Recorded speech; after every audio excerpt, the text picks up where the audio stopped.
Daniel. Comeback sigur á móti Danmörku, þú lítur að vera gífurlega ánægður núna. Já, ég mjög ánægður með strákuna. Já. Hvað svona detti hans svona fyrir aftur, þetta leit nú ekkert vel út fyrir ykkur lengi vel fram að leifið þeim einhvern veginn að leiða og það ekkert að detta hjá okkur og hvað í gangi? Við tökum stundum bara svona kafla sem við erum bara ekki nógu góðir og við erum bara stytta þá. Já. Og annars erum við bara góðir, sko. Já. Bara lengi eins og góður kafla, þá erum við bara í góðum mál.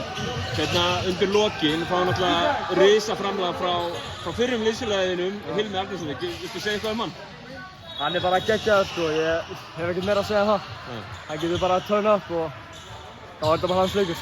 En það var nú meiri heldur en hann var nú bara svona liðið í heild, ég menn þeir að stoppa hvað eftir hann hérna undir lokin og leiði Danmörku bara ekkert að setja fleiri stig á töfluna í rauninu. Það málið, við erum með geggjaða liðsett og það er það sem vinnur leikið hérna. Þannig að ég er mjög stolt fyrir þessum strákum. 2 sigrar, ég meina Noregsleikurinn var svona öllu öruggari heldur en þetta.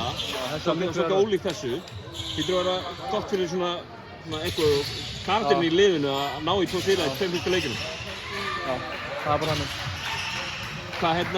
Hvernig sérðu möguleika liðsins á þessu móti? Bara að vinna þetta, það er bara markmiðið. Bara vinna næsta leik og hugsa bara næsta leik. Það er bara hann. Frábært. Takk fyrir. Takk fyrir.